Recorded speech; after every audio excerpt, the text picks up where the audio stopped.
Hello, folks. My name is Carlos Fernandez, and I am the Executive Director of the American Institute of Architects, Nevada and Las Vegas chapter.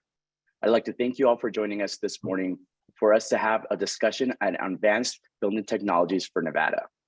Though this is a conversation that will obviously go beyond this day, we're excited to be partnering today with the Advanced Energy United and a group of incredible subject matter experts that can share with us emergent technologies that are up and coming within our communities, those that have changed substantially throughout the years, and ones that can really help impact and influence the built environment around us, not only in improving the technology itself, but technology that is responsive to our environment in ways that we truly do need.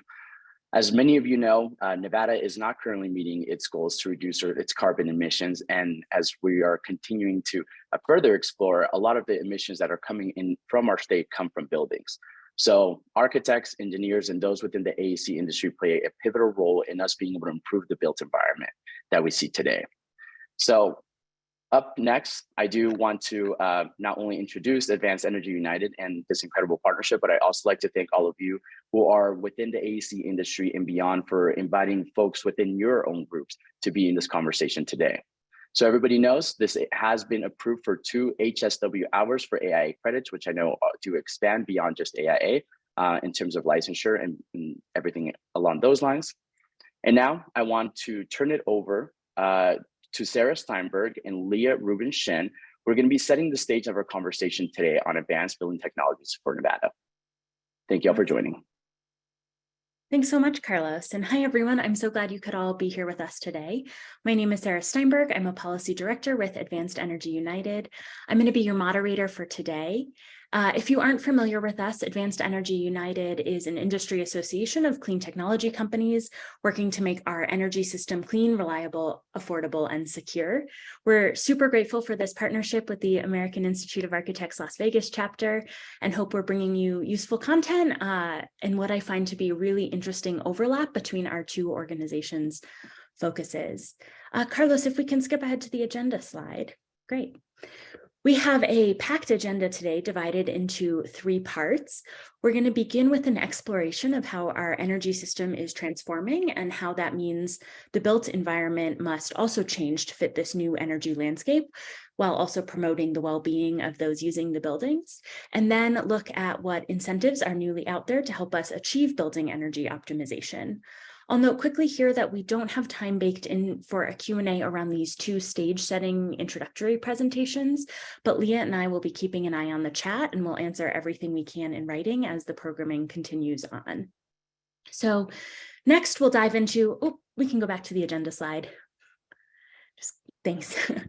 Following that, we'll dive into some of the new highly efficient building appliances that complement those changes in the energy system and provide significant user benefits related to affordability, to comfort, resilience, and health.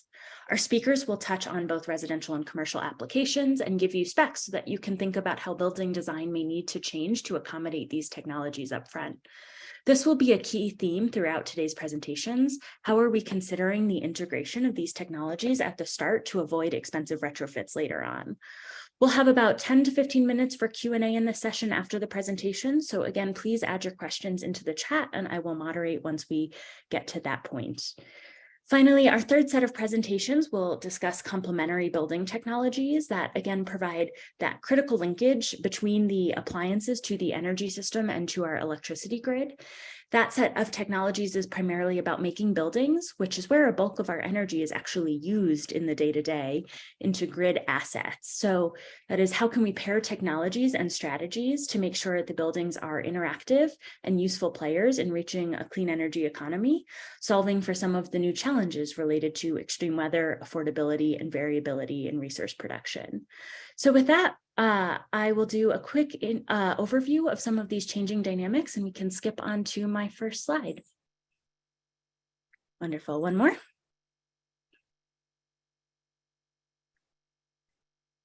Carlos, can we advance one more time? Thank you.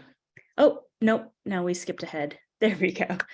Great. So as we at United see it, 3 things are happening at once in the energy space.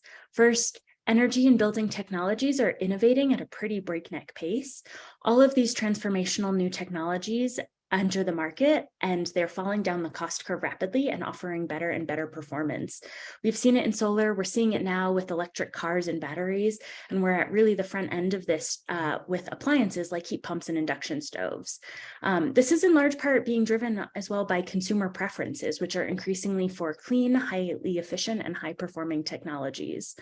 There also is a general preference for more control over energy usage so that people and businesses can manage their bills and their footprints. Again, this is for both residential and commercial and industrial customers. And then finally, municipalities, counties, states, and the federal government are adopting policies that look to reshape our energy system towards the clean, towards the equitable, towards the reliable and resilient. So at the state and local levels, this is often showing up as building codes, as standards, as targets.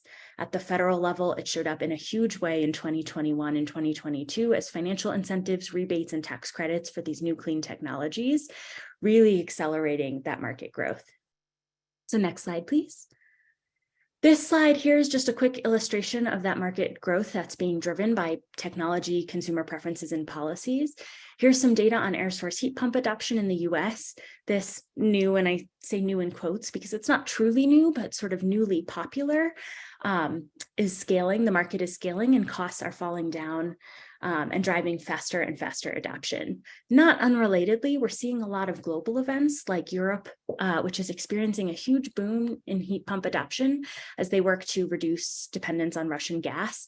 That's having ramifications across the globe related to these markets. Next slide.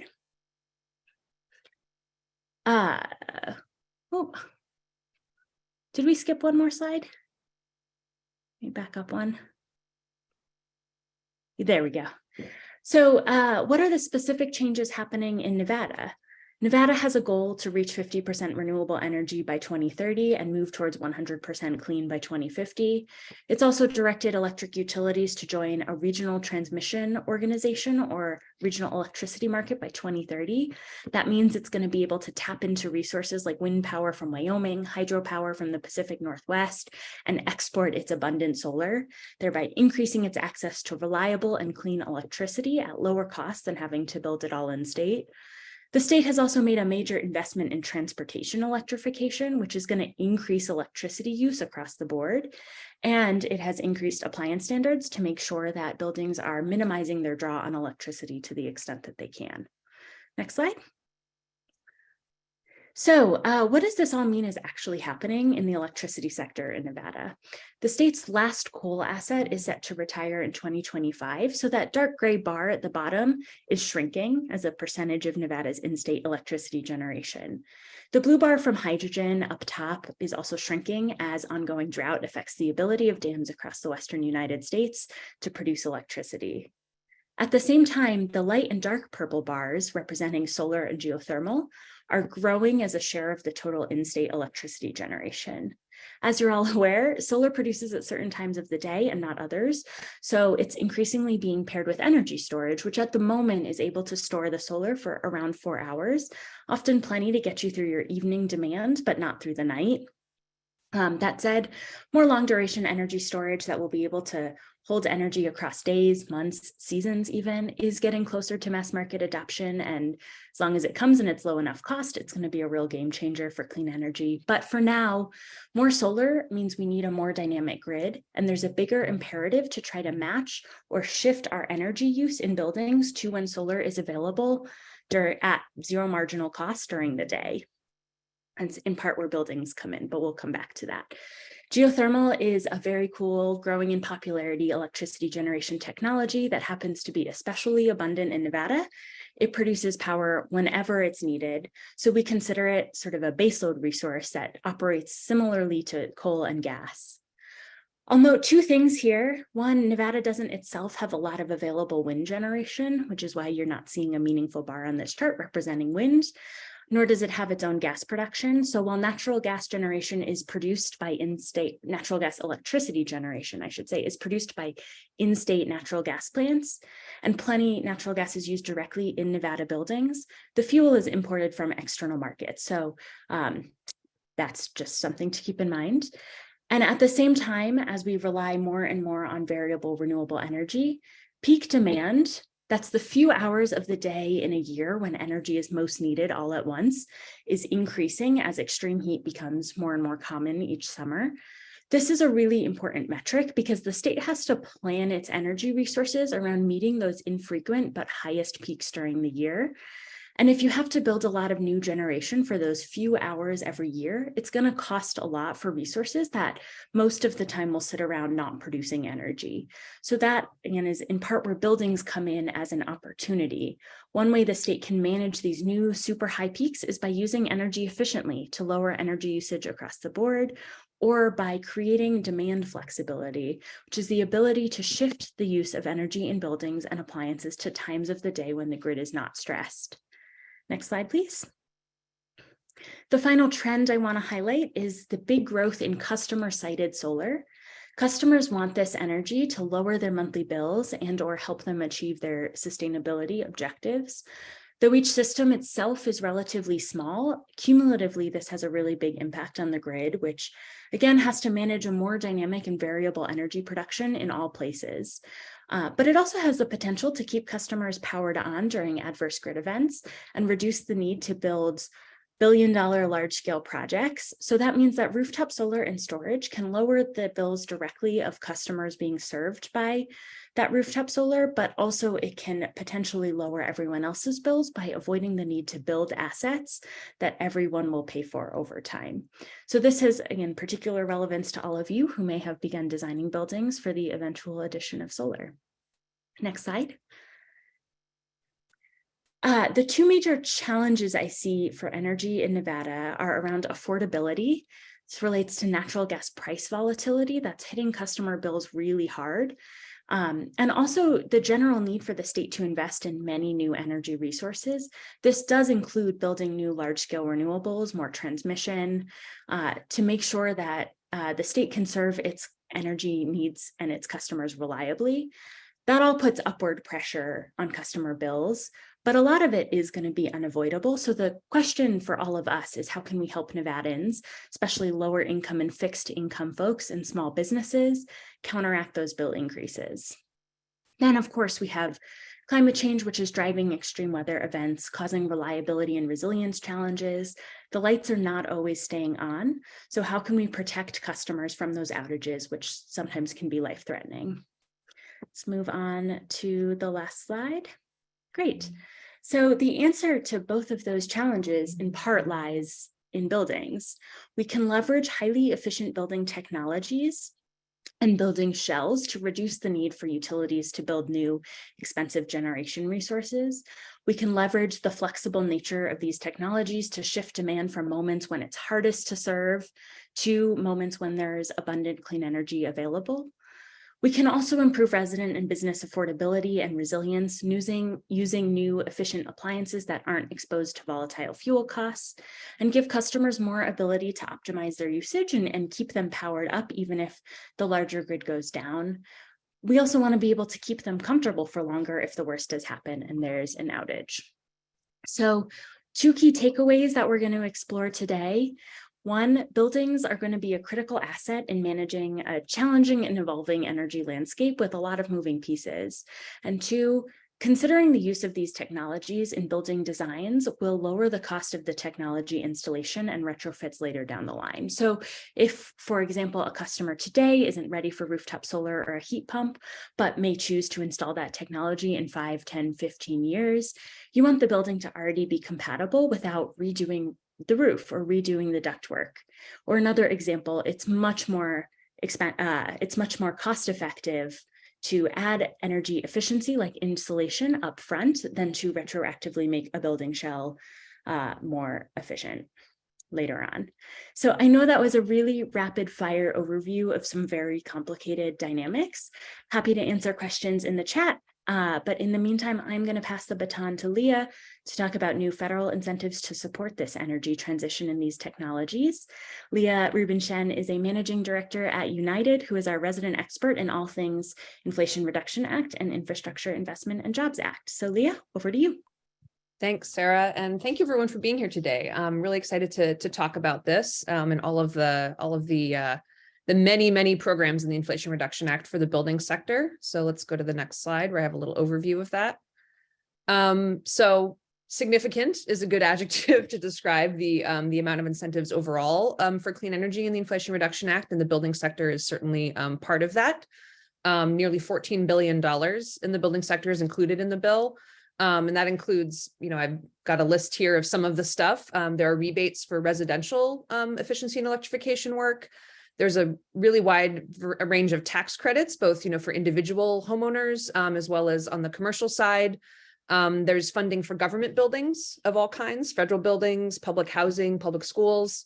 And then there's a couple of buckets of funding that I've noted here at the bottom that are not necessarily for the buildings directly, but impact the sector overall, such as this funding for states to help train efficiency and electrification contractors with a particular focus on the residential sector, as well as there's actually a very significant amount of funding for governments to adopt updated building energy codes. And the amount of funding alone suggests to me that Congress thinks this is a pretty high priority for states and localities. Let's go to the next slide. So the first chunk of funding I wanted to talk about are these efficiency retrofits, these rebates called the HOMES program, the Homeowner Managing Energy Savings Program. And this is an overall a $4.3 billion program that money is parceled out to states on a formula basis. I don't remember exactly what goes into that formula, but it's things like the population of the state, and maybe the age of the building stock in the state, and sort of the average weather patterns, things like that all go into figuring out exactly how much money each state gets, but each state does get a chunk of money. So some of this money will be coming to Nevada. And this is money for making residential, either individual standalone houses or multifamily housing, individual units in those multifamily housing buildings more energy efficient. And you can see here the amount of the retrofit is, there's two tiers, two levels, depending on how much energy you're managing to save. And then you can also get a doubled rebate if either, if you're the homeowner in a single family home and you are low to moderate income, or if you're doing it for a multifamily building where at least 50% of the residents are low to moderate income. So there's also a bonus for helping folks who might have a hard time doing these retrofits themselves with these rebates. This is a program that DOE is still, kind of putting together guidance on. And, once all of the funding starts to flow to states, and there's guidance from the federal government, each state is going to have to set up this program as well. So it has the potential to be a huge game changer, but it's also going to be a lot of work for states to set up and to sort of administer this rebate program. So I think it's very exciting, but there's also a fraught road ahead potentially. So definitely something to be watching. I'll also just note here the energy efficient home improvement credit, or the 25C credit, which is, for homeowners who do have tax liability. This is a tax credit that can help them make some of these same efficiency upgrades to their homes. Windows, doors, insulation, sort of general building envelope types of things. This energy efficient home improvement credit actually also applies to electric appliances. So this can help you with both the efficiency and the electrification side of things. So if you're installing a heat pump, or you're putting in a electric hot water heater, or you have a panel upgrade or some wiring needs that are associated with those upgrades, you can get a tax credit for that. And a major change that was made in the Inflation Reduction Act with this particular tax credit is that it used to have a lifetime cap. I believe the lifetime cap was actually $1,200, which really does not go far at all. If you're looking at a sort of doing a lot of these upgrades. So that cap is now an annual cap. So that means that homeowners are going to be able to access this credit for, a lot more work over several years, in a way that they weren't able to. And so all of this is just, again, to overall lower the cost of doing these upgrades in residential buildings. Let's go to the next slide. So the companion program to homes is the HERA program, the High Efficiency Electric Home Rebate. The A stands for ACT. This used to be a standalone bill. It got folded into the Inflation Reduction Act, like many other things. And this is a program of about the same size as the HOMES program. So a lot of times you'll hear people sort of talk about them together because I think they're meant to complement each other. They both have sort of the same size and the same, need for the state to, kind of set up what this rebate structure is going to look like at the state level. So also a $4.3 billion program. Homes was focused, really just on the efficiency side of things. HERA is now we're getting to the electrification. So this is to actually support the appliances. Similar to homes, it can be applied to single family or multifamily.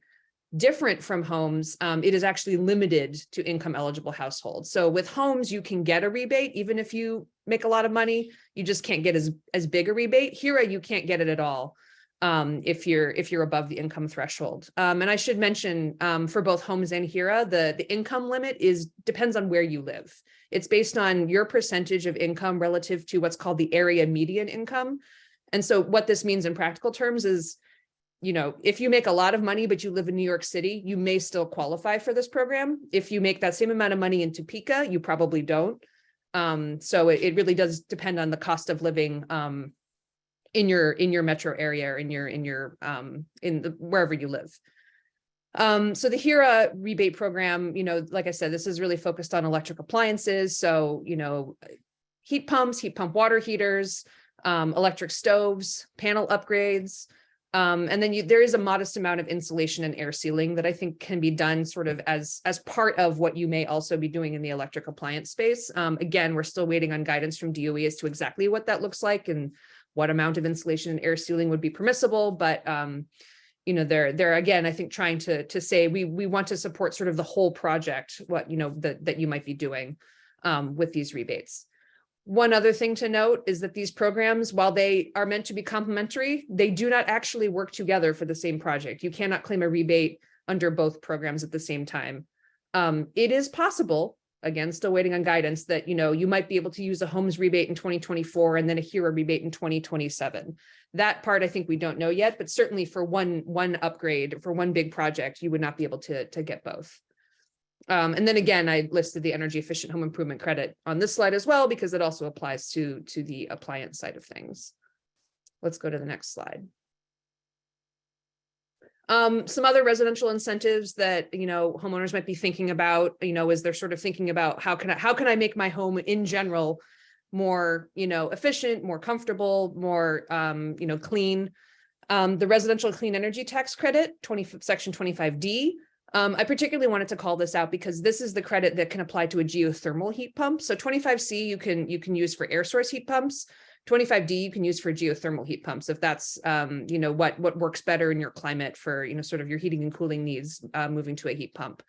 This is also the credit that if you want to put solar on your home or you want to put a battery backup in your garage, that you would use. And this credit applies to new construction as well as existing homes. So it is an individual tax credit. It can only be claimed by an individual, not by a business. So the home builder would not be able to claim it. But if you're building a house for somebody who is ultimately going to live there and they want all of these upgrades made, they can get a tax credit for that. It might make it more affordable for them. The last thing I just wanted to note here is the EV charging tax credit. This is actually both an individual and a business credit. Again, just depending on the taxpayer. One change that was made in the Inflation Reduction Act with this particular credit is it now only applies to low-income communities and non-urban areas. This is another thing we're waiting on guidance from the federal government about. Treasury is still writing the guidelines as to what does it mean to be a low-income community? What does it mean to be a non-urban area? So it remains to be seen sort of how widely applicable this credit might be. But again, this is something that, a homeowner might be thinking about if they're thinking about purchasing an electric vehicle. Maybe they want an EV charger at their house. They might be thinking about, how they can lower the cost of that as well. One other reason I wanted to mention both of these credits is because some of the panel upgrades and wiring needs that you might see if you were to install a heat pump, those panel upgrades are also necessary potentially when you want to install solar and install an EV charger. And so it's just nice to know that there's sort of multiple ways to get at upgrading the electrical system of a home, depending on, ultimately what the homeowner might want to do. Let's go to the next slide.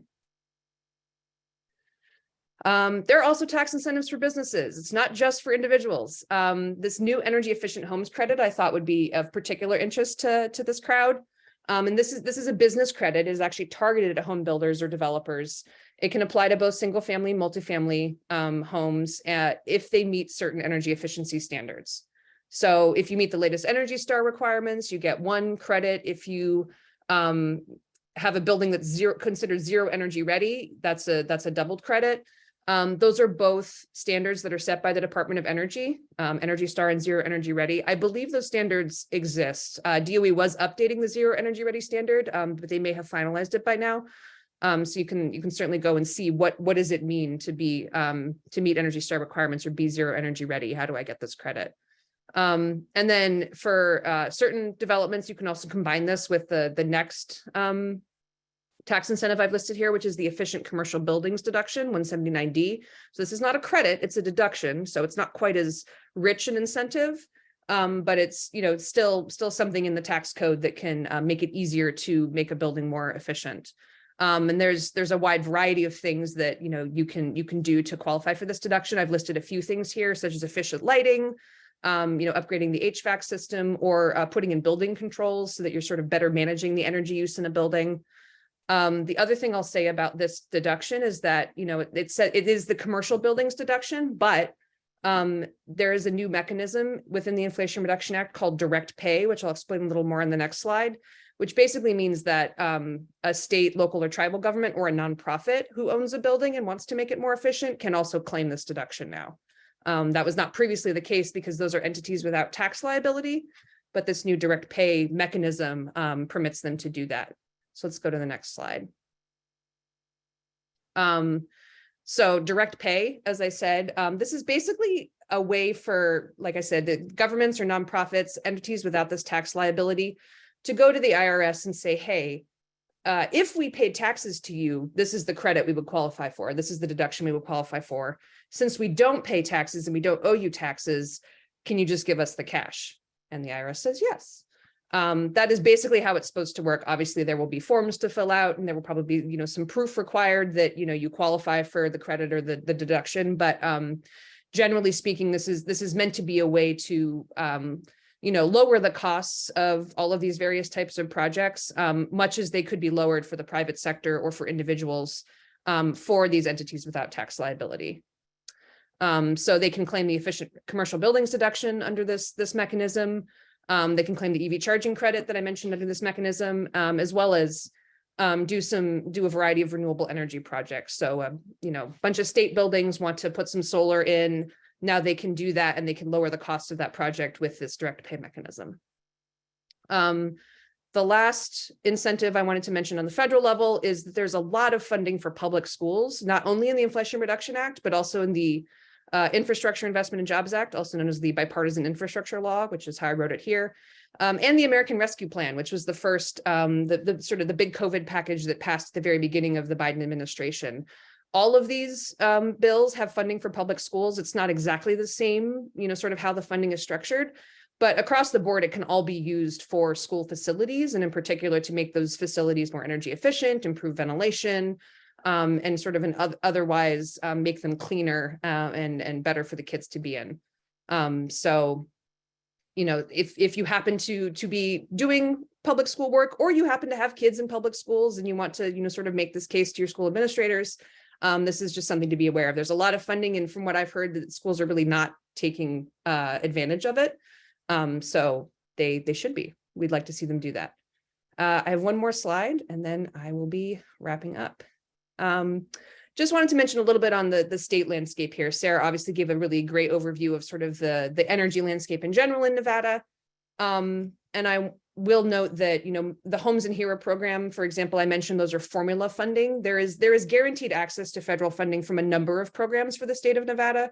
The State Energy Program, the Energy Efficiency and Conservation Block Grant Program, which is approximately what it sounds like, the Weatherization Assistance Program, which is funding that's specifically for very low income homeowners to make their homes more efficient. And all of these can be used for, for buildings of various types in sort of a variety of different ways. A lot of these programs flow through the Governor's Office of Energy. Weatherization is actually the one exception. That's through the Housing Department. But you can go on the Governor's Office of Energy website, find a lot of information about these programs. They also have the latest building and appliance codes for the state. And then there's a couple of very specific state programs that are available. And I think more probably to come, again, with all of this funding from the Inflation Reduction Act, the state will be either, be acting as a pass-through for those programs, or will be setting up new programs as a result. So this home energy retrofit opportunities for seniors, I believe is funded by the Weatherization Assistance Program dollars. So that's a specifically for helping low-income seniors with retrofits. And then NV Energy, the state's largest utility, has these incentive programs as well that are complementary to a lot of the sort of government funding that's available. So you can see the call out boxes here on the right. There's funding for EV charging, there's funding for customer solar and storage, and then there's a real wide variety of energy efficiency programs as well. So when you take all of these things together, the state programs, the utility programs, the federal programs, you can start to see how when you layer all of these incentives on top of each other and can kind of stack them in different ways, you can wind up making what seems like a very expensive project much more affordable, either for an individual homeowner or for a commercial building owner. So that is, I'll stop there because I think I'm 2 minutes over time, but thank you all for your time. Thanks so much, Leah. Again, I encourage you to put questions for Leah and I into the chat while we move on to our first panel. I do see a hands raised, and if you could try to type your question, that will be the easiest way for us to address it as we work through our agenda. I do see a question from Todd. We're going to circle back to that at the end of our next segment.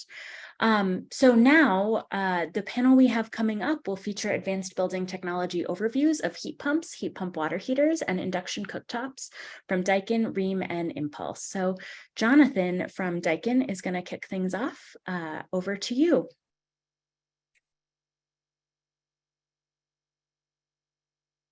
And you are muted on our end. There we go. Thank you, everyone. Well, it's a pleasure to be here this morning with everyone to talk about my favorite subject, which is heat pumps. Let me start off by just introducing Daikin if you don't know about us as a company. So next slide, please. Daikin has kind of quietly become the largest manufacturer of heating and cooling appliances in the world. In terms of market capitalization and units produced. And in the US, if you don't know about us, we do have other brands that we operate under. So Amana Heating and Air Conditioning, Goodman, and then Daikin. And Daikin goes to market with large commercial building technologies under our Daikin Applied brand, as well as heat pumps that are designed more for medium and small sized buildings as well.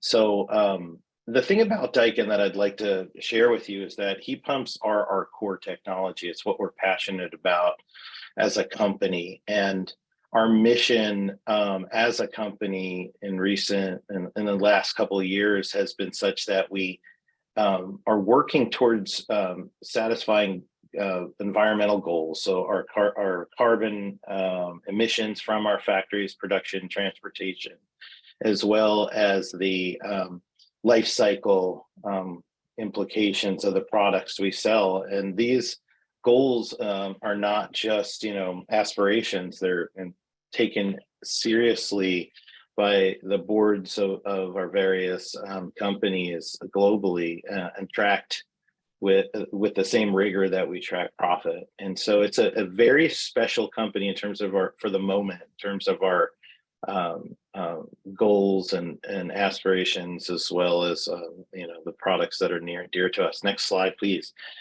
We make products globally, and as you can see from this map, they're spread far and wide to the emerging markets, developed markets, and really kind of all places in between.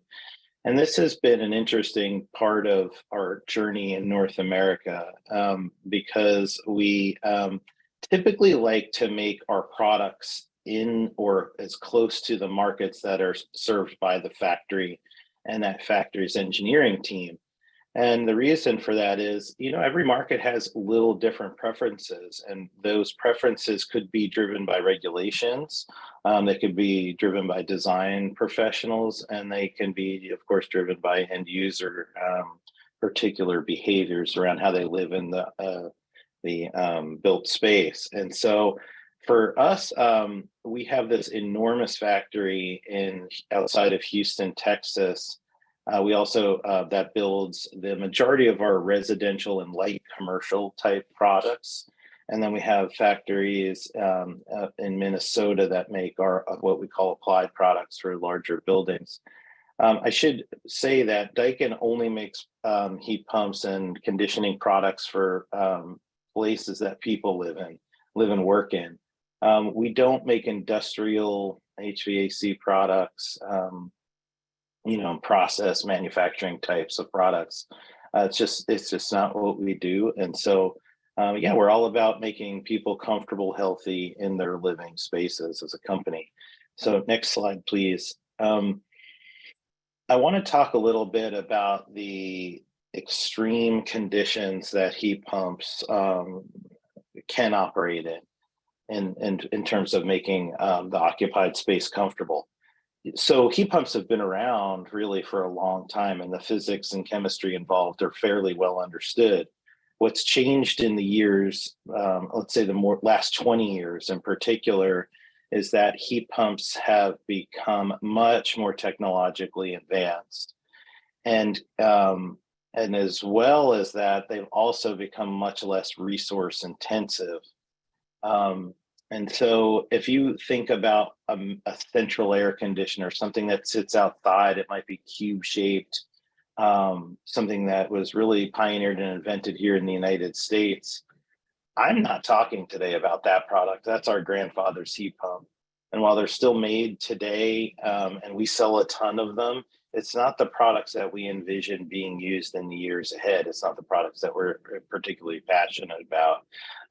Our passion and our technological chops, if you will, lie in products that are replacing technology and a conceptual approach to conditioning with sort of like a simple machinery that we've had in the years past. And so with that being said, you'll see that the heat pump in this picture, a little small suitcase sized machine, it's using variable capacity fan motors, compressor motors, refrigerant metering devices, and a very sophisticated computer control algorithm to be able to produce comfort down at -15 degrees Fahrenheit, as well as up to, -15 degrees Celsius, so 5 degrees Fahrenheit, and up to 104 degrees. Now the machines continue to operate well beyond that. They just lose some of their performance capabilities. So we're able to produce what is the stated nameplate rated conditions of heating and cooling to the 5 degree Fahrenheit and 104 degree. And then we continue operating past that at either extreme. So in addition to that, there, you could see that there's this little sheet metal with a lot of holes in it. It's kind of a little surprising to say that, believe it or not, that's some pretty important technology into making a heat pump work in really cold climates, but it is, and it's worth noting that it's a lot of little things that make these machines very powerful. So next slide, please. We also make in addition to like a single zone, so one outdoor unit that connects to one indoor unit, we make outdoor units where multiple indoor units connect to them. And this is really important because today most homes used ductwork to convey conditioned air around the space. And it takes a lot of fan energy to move air through ductwork. While I wish I could say that it was universally installed well, ductwork is it's very hard to get air delivered in the quantities that are necessary for the room through a very complicated system of ductwork. And then of course, how it's installed will impact the ability for that ductwork to meet the design requirement. And so how the rest of the world achieves, or let's say overcomes the space requirements and the technical requirements of ductwork, is they just don't use it, or they use very little of it. And so you'll see reflected in this imagery that you can connect multiple indoor units, some of which are ducted and some of which are designed to condition the space that they're in. And by not using ductwork, we can more accurately control the comfort in those spaces. We can recover the room, and we save a lot of energy to do that as well. So next slide, please. Here's some performance charts that just illustrate the kind of capacities we're talking about. So like single zone systems where there's one outdoor and one indoor, they come in a few different sizes and more than what you see on these charts. But, on a 47-degree, not that cold, but definitely the majority of where the lower 48 spends its winter hours are in the 40-degree range.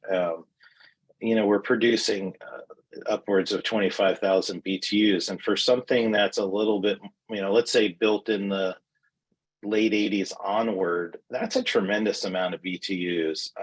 And I could tell you, living in the old 1906 house in Portland, Oregon, where I'm sitting today, I heat my house entirely with mini splits, and the downstairs of my home is heated with 2 very small of these heat pumps.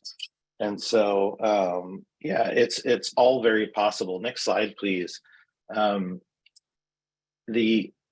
For homes or offices that have ductwork and it makes sense to continue using them, we do make heat pumps that are designed to replace furnaces. And so you'll see in this picture that this is an indoor unit that looks kind of like a furnace that might sit in a closet, a basement, or a garage. And so we do make these products. They're incredibly powerful. And then where needed, they represent a really great option. Next slide, please. Just to show you a little bit of the power that's involved, let's look at that middle chart. This is a system with a 30,000 BTU sort of named capacity, but yet at 5 degrees Fahrenheit, it produces nearly 45,000 BTUs of heat. And again, it continues to operate. And it's just one of those peculiarities of inverter systems. They don't always fit into such nice, neat buckets where the named capacity equals the rated capacity. But so be it. It's a pretty powerful machine. Next slide. All this is to say that we have lots of options. And finally, something for more, let's say, traditional heating and cooling. We make a product called FIT, which is designed to bring this high-tech modern approach to heat pumps to the more traditional heating and cooling industry that's out there. We fit this modern heat pump within the lineup, if you will, of SEER minimum central air conditioner or heat pump to the highest rated one. And then we wedge right there in the middle in terms of price and performance, something that uses modern technology. And that particular heat pump can be paired with a gas furnace, or it can be an all-electric system. It's got wonderful cloud-connected controls. I could go on and on. So instead of turning this into a sales presentation, let's just end with a couple of concepts that I think are really important to socialize as we go into this heat pump future. Next slide, please. We see around the country that, next slide, please, that, I think we may have missed a couple. I'm sorry. Yeah, there we go. Thank you. The contracting community is, it's the one to how to design a heat pump, please. The contracting community is varied in its current skill set, and there are a few things that that need to be understood by the contractors that are doing heat pump installations. And I think as architects and possibly engineers and even utility or energy efficiency programs, it's really important to know. I think there was one slide before this, please, the one that lists the design and application strategy. There you go. Thank you.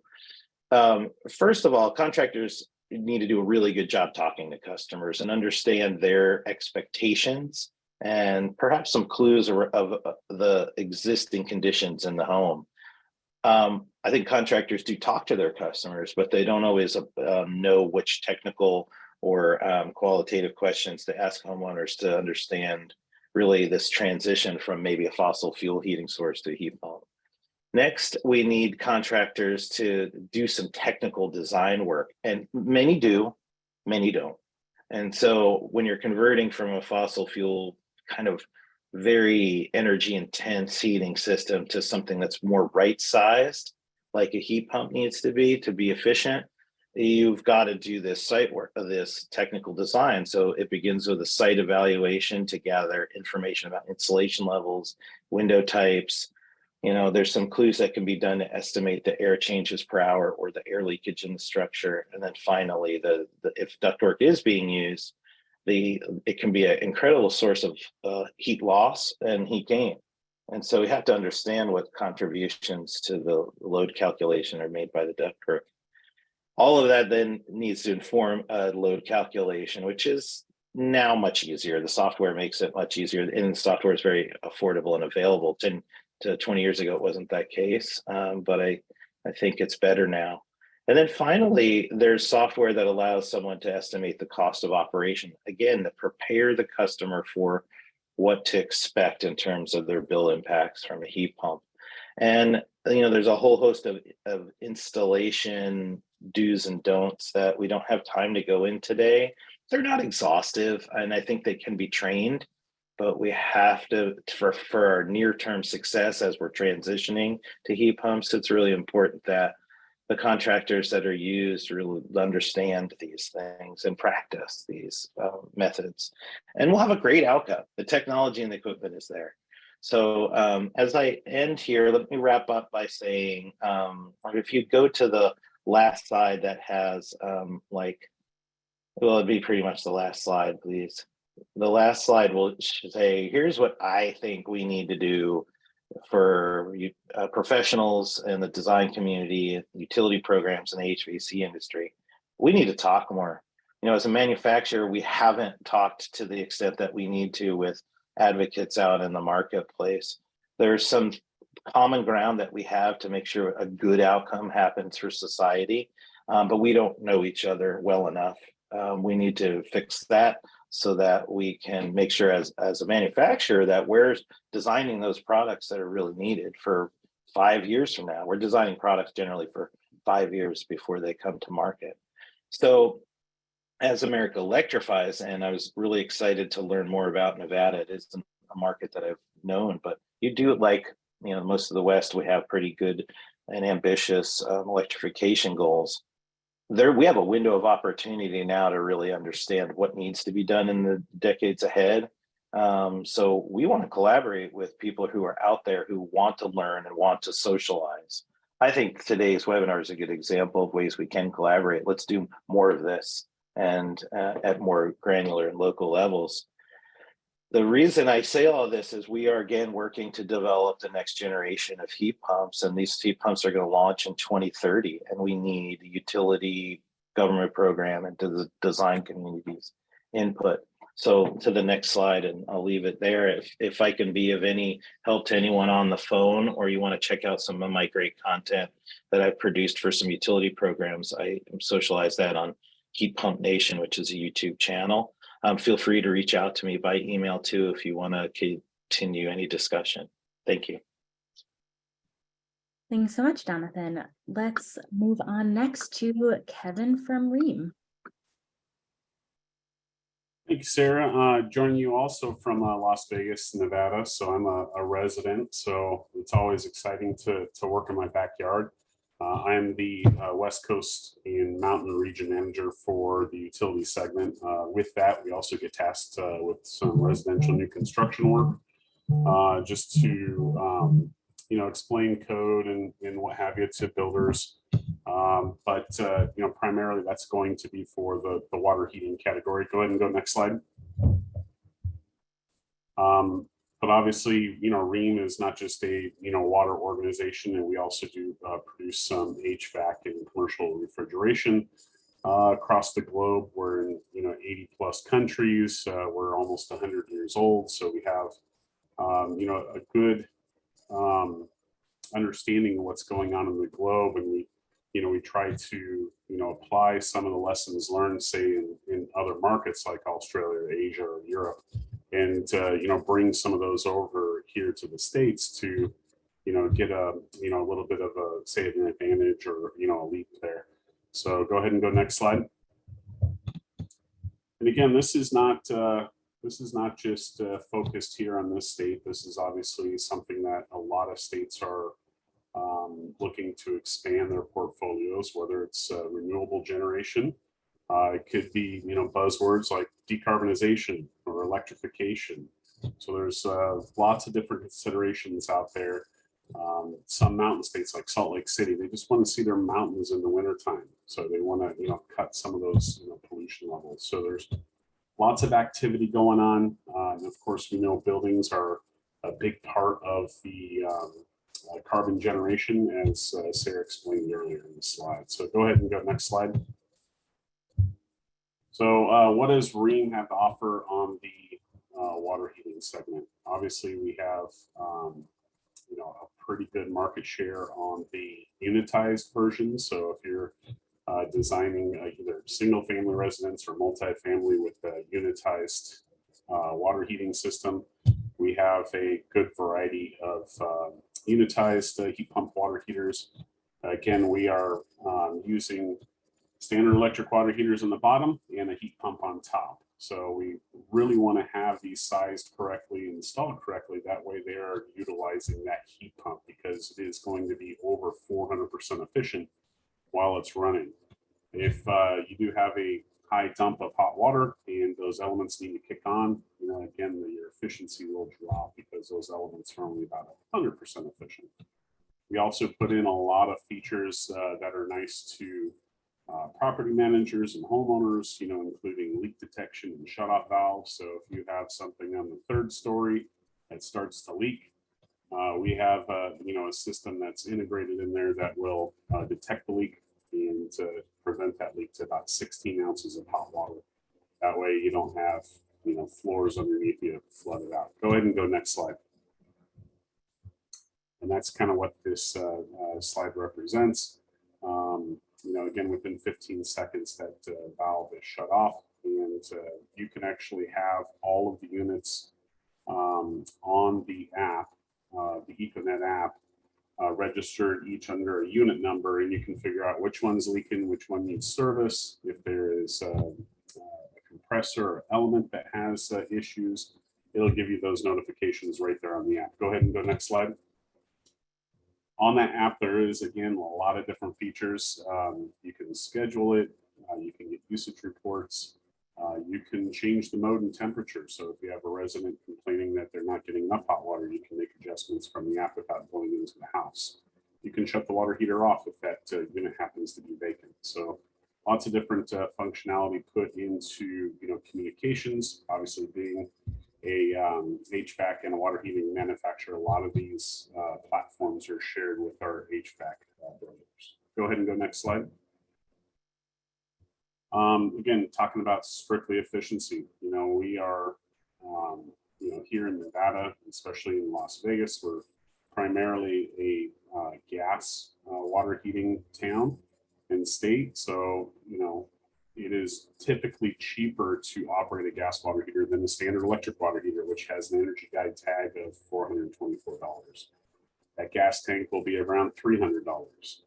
Your gas tankless will be around $200. So as you can see, when you move to the highest efficiency technology, even though it's sometimes considered a more expensive fuel, the efficiency of over 400% will get it down to $104 of usage per year. Go ahead and go next slide. And for those central, there we go. So we do offer a good, better, best solution for those unitized systems in the 40, 50, 65, and 80 gallon capacities. So right there is, 12 SKUs. We also add 4 more SKUs in a 15 amp model. So if you're in a large building that maybe has some power constrictions on the transformer side, or maybe some individual panel constrictions, we do offer 240 volt 15 amp models, as well as the Proterra. So there's 16 different SKUs that you, the designer, can use to provide single-tary heat pump water heaters. Go ahead and go next slide. This is a product that we just imported in from Australia. We're a market leader out there for central heat pump water heater systems. And again, this is something a little bit new to the States. So, you know, this is always in development. We have wrapped a whole commercial team around this product line to, you know, help assist size these, service them, commission them, and make sure that we're working with the contractors out in the field to make sure they understand how to install and service and get the right efficiencies out of them. So this is a R134A refrigerant type system. So, you know, better for warmer climate type systems. We can design them for colder climate with some sort of backup, either gas or electric backup. But, you know, again, we are putting a lot of resources into heat pumps. We understand that the growth is going to be there. So we'll have some cold climate options coming up soon. Go ahead and go next slide. You know, again, this is something on the marine commercial side.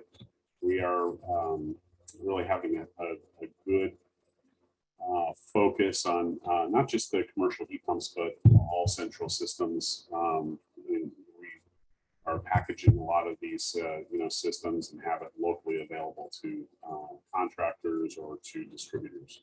Go ahead and go next slide. A little bit of an explanation of the product. This is a little bit different way to heat water in central systems. You know, as you know, we're, you know, replacing those boiler systems. And again, Green owns Raypak, so we're very familiar with the boiler type product as well as IBC. And then we're moving it to a heat pump. So we are utilizing that storage space. You know, same thing for the residential water heaters.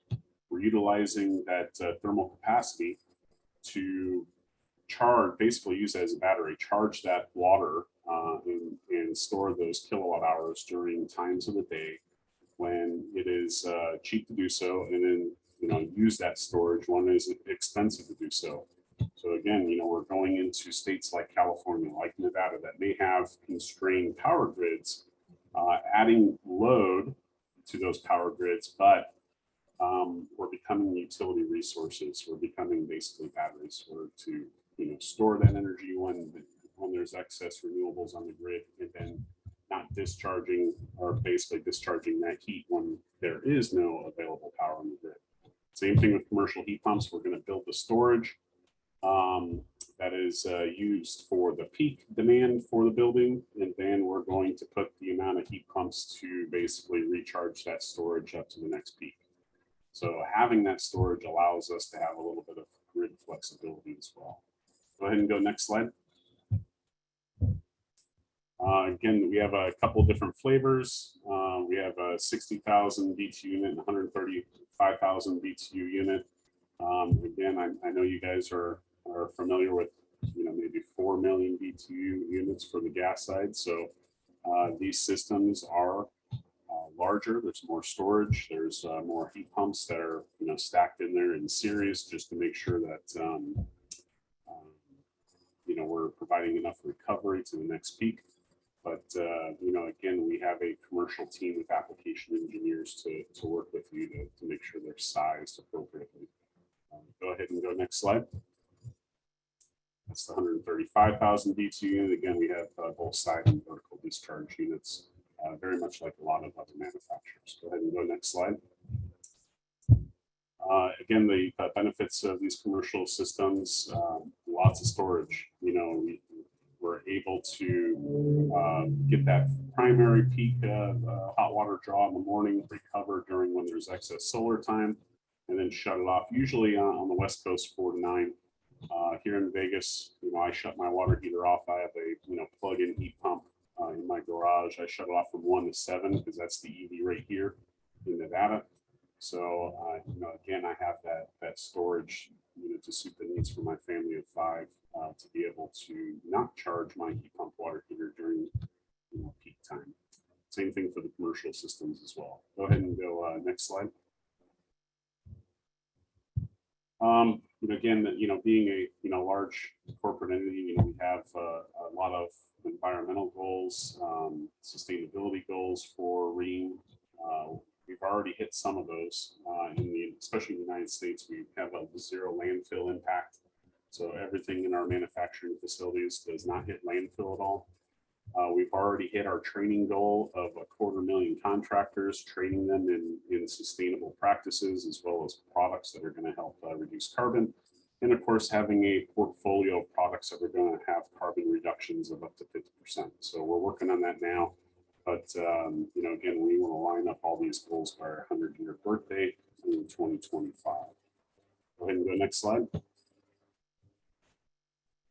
We're going to package these systems up with tanks and pumps. Again, we are going to be able to recommend, different systems for you based on the certain application that you are designing for. Go ahead and go next slide. Here are some of the applications. Again, typically we're seeing a lot of call for multifamily central system applications, but as electrification or some of these mandates come down, we have to start looking at other opportunities as well. So we're ready for those. We're again designing some more products to be out in the marketplace. I understand on the electric side that 100% of these electric opportunities have to be converted. So go ahead and go next slide. And go ahead and go next slide. So just in quick summary, I wanted to put my contact information out there.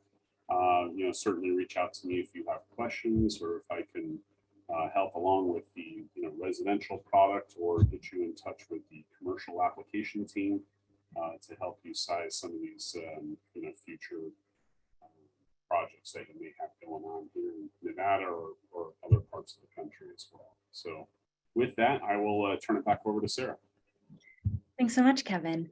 As probably to be anticipated, we're going to get a little crunched for time. So Kevin and Jonathan, if I can maybe direct you to the chat to answer some of the questions in writing as we move on. There's one from Todd, if either of you have expertise in thermal storage, two from anonymous attendees, Rami, I think one specifically for Jonathan. But in the meantime, we will pass things over to Sam D'Amico from Impulse. Hey, great to meet all of you, and thanks for hosting this.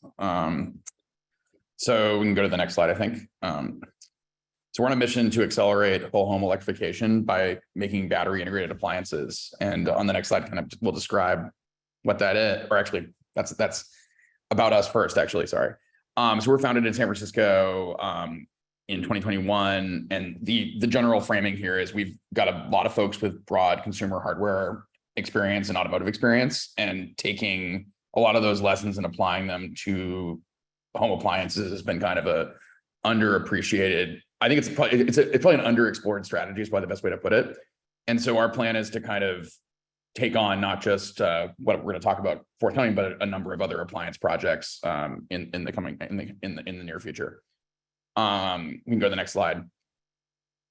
So what battery integrated appliances are. So this is, we kind of came at this from a performance argument, and then like the climate arguments actually kind of neatly fall out of that, which is kind of cool. I think the argument's broadly similar to what Tesla Motors successfully did on the automotive space. We're advertising we're about 3x more powerful than a regular induction stove by virtue of integrating the battery. And so what that means is we've got the ability to boost power over and above what you'd normally be able to supply from your home electrical circuits. And on the topic of that, we're able to be pretty flexible. So our plan broadly with the product that we're launching is you can plug it into a normal outlet, but if you run it off of a 240 connection, you're able to actually push power back into the home, provided it's wired analogously to like how you would wire a Tesla Powerwall or something similar. So the idea here is it's bidirectional storage.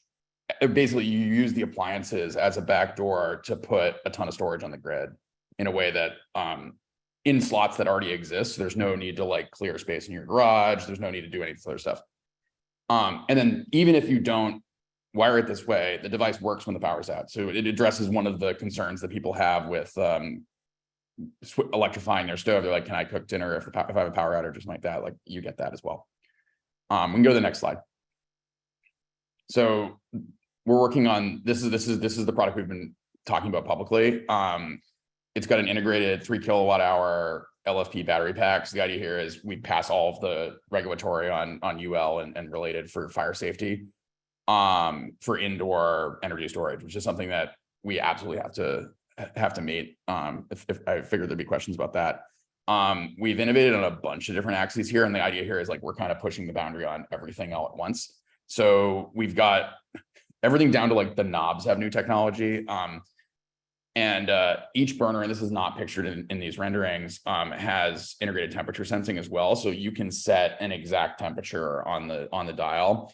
And this means that like, it's kind of the one automation on stoves that I don't think people, it's not like super smart home whiz bang sort of thing, but like, it's the one where if you can get it to work right, it's really, really, really amazing in terms of what it can unlock in terms of cooking.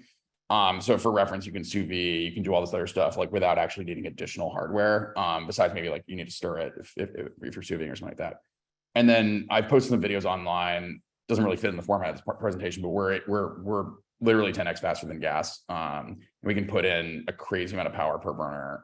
So that saves a lot of people time in terms of stuff like waiting for water to boil, waiting for pans to come up to temperature. We're pretty much about as fast as you possibly would want, and beyond that, maybe a little bit superfluous. We can go to the next one. Talking about like tailwinds and incentives here. So there's a ton of incentives thanks to the IRA. I think the opening presentations really covered this pretty well as well. So I don't have to like deep dive into it. But the really exciting part is like batteries are now low enough cost that like this approach doesn't really like essentially like the battery is the same cost as running a new dedicated 240 volt circuit. It's at that level of difference at this point. So we're able to actually execute on our plans and fit within the same pricing parameters of normal home appliances, starting on the high end, but obviously being able to kind of work our way down first by using these incentives and then by offering lower cost options. The other thing is because we're proposing bidirectional storage for this product, there are a bunch of things we can do in terms of load shifting large amounts of the home loads, especially if you've already electrified the rest of your house in terms of hot water and HVAC and everything else. You're going to be able to shift like say 3 kWh a day in a way that's like is not detrimental to cooking because you don't actually need a ton of reserve energy for that use case. And so what's kind of cool about this is we talk about future appliances we may execute on. And you can imagine that brick by brick, as you replace appliances, you actually end up putting a pretty appreciable amount of home storage in place as well. So that would be like stove, hot water, and like dryers and stuff like that would be probably the low-hanging fruit on these sort of things. And that kind of goes into the opportunities slide. We can kind of talk about that in the next slide. So like single family homes, obviously like this, there's kind of a network effect where it's like now you can kind of put you put energy storage in one appliance, and now you're going to want to do the other ones with us because we can kind of build on that pool of storage. And then also it saves you on the rewiring and all this other stuff. So like you can electrify incrementally without having to do a panel upgrade or anything like that. Multi-unit, we're actually pretty excited about what this starts to look like because you actually can deploy like a large amount of storage all at once. And so this means that there's a new surface for basically creating storage power plants. And that's like apartment buildings, condo buildings, stuff, large developments, stuff like that. So there's a very interesting opportunity that we're actively exploring in that space. And then the last one is like, there is a VPP play here, and it's not unlike what Tesla's been doing on the Powerwall VPP projects. I think they started that in Texas, but the idea would be, especially because people are buying these appliances as an appliance and the storage is kind of this like hidden bonus, versus buying storage with the promise of that's for my backup system. That's basically for backing up my house if there's an outage or something like that. you can, and especially if this is sold in a B2B context, you're able to actually leverage that storage for like high duty cycle VPP work, versus maybe in a vehicle to grid case, you don't want to have your car be discharged before you drive to work or something like that. So there's more of the storage is wired in and available than potentially other methods. So I think we can go to the next slide. Oh, that's it. Okay. I can answer questions directly. So I kept this pretty short for that purpose. So. Excellent. Well, there's one question in the chat that I think speaks to all of the panelists. What are the design considerations for new build to be compatible with these products up front? And this is speaking to both commercial and residential applications. So Sam, do you want to start? And then we'll bring Jonathan and Kevin back to answer that. Yeah, so our product broadly is like new build. There's really no, there's like the one change is I would recommend wiring it 240 with like a 10 amp circuit, or like the smallest possible 240 volt circuit, because then you can take advantage of the storage. But otherwise, like technically, as long as there is power available in the kitchen, you're going to be able to wire this thing in. And so the idea is almost that like we get rid of those requirements is as much as we possibly can.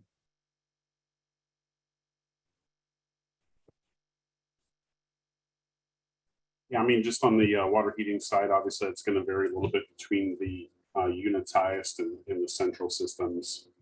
Central systems, again, are going to be more of an application engineering type diagram. It's going to take a look at fixture counts and, you know, rated temperatures and all that good stuff, as well as loop line losses. The residential side is strictly bedrooms and bathrooms too.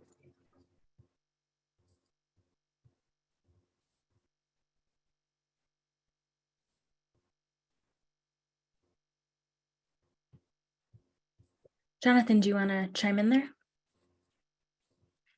Yeah, I think the real challenge when you're designing around the way things used to be done in the new way of doing things is mostly around not making assumptions that airflow works the same way. And so, I mean, a classic residential example would be how contractors like to put air registers, you know, every so many in a room to turn the air over.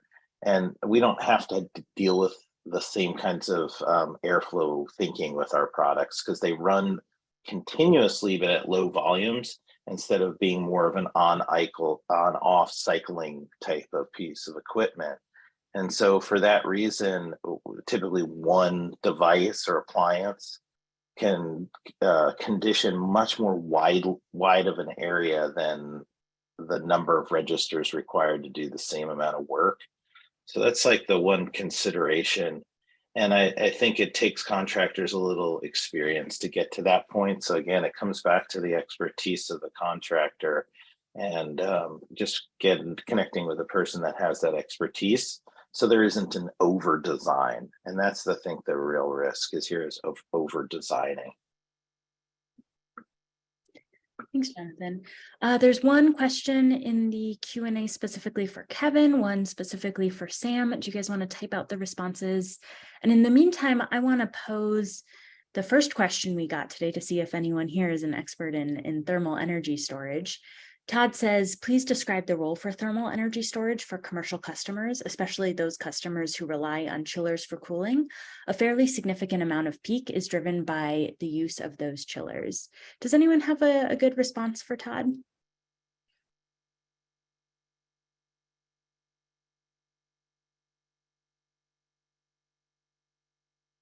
Seeing no one jump at it, it's possible. Oh, Jonathan, you want to chime in? Yeah, I mean, I think it kind of comes back to the answer I just gave before with residential. It's not dissimilar.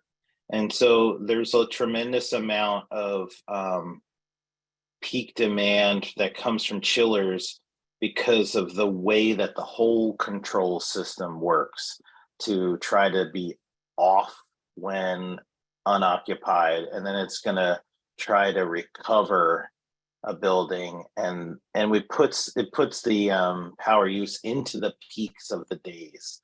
And a VRF system, which is our commercial building heat pump, is just got a much more intelligent design strategy that's zonal. So we're not conditioning spaces that aren't used or occupied in the building, or we're learning about the building through the machine. There's a machine learning in these modern heat pumps. And so over time, they learn to identify the demands at certain outdoor conditions, and they learn to anticipate them so that we're not trying to run at our least efficient full capacity during peak demand times.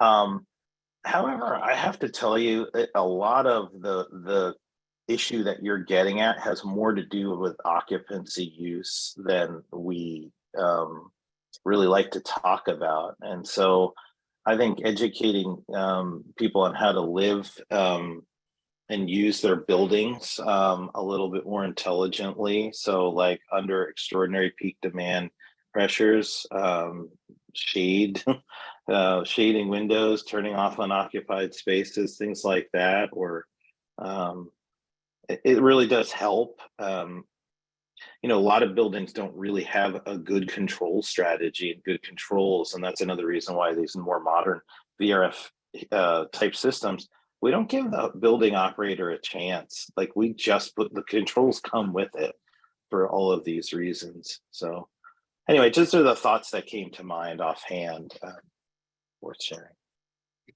Thanks, Jonathan. I think one last question in the chat for you by Mark Stevens, but keeping an eye on the clock, I want to move on to our second panel, which is going to feature more sort of building-centric technologies and products that are key to making buildings that opportunity within the energy transition.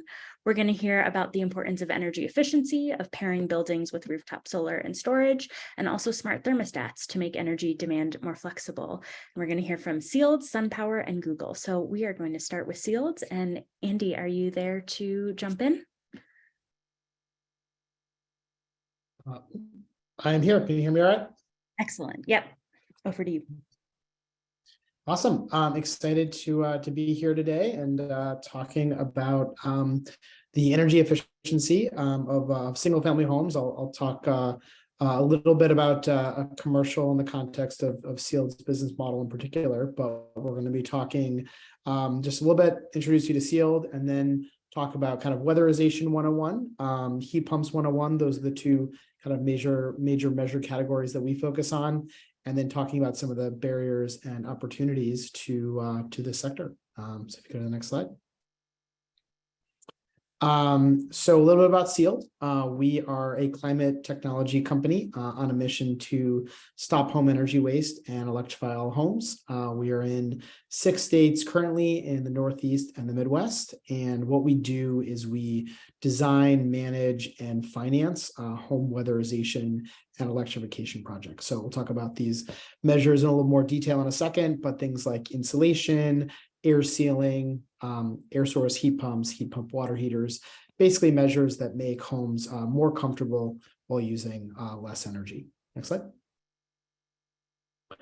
And the thing that we really focus on when it comes to energy efficiency, and it's maybe a little unintuitive, but the saying that we have here at Sealed, similar to the movie Fight Club, if any of you have seen that, is, the first rule of Fight Club is you don't talk about Fight Club. We'll here at Sealed, the first rule of selling energy efficiency is generally don't talk about energy efficiency, right? What we found really resonates with homeowners is comfort, quality of life. So fixing really practical problems in people's homes related to drafty rooms, icy floors and walls, uneven temperatures within the home, old out-of-date heating and cooling systems that are always turn on and get way too loud just when the most exciting part of the TV show turns on.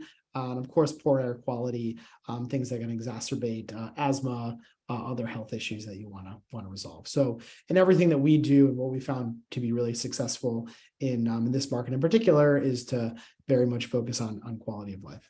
Next slide. So what Sealed does, and again, I'll make an analogy to commercial in a second, is we cover the upfront costs and we coordinate all of the work.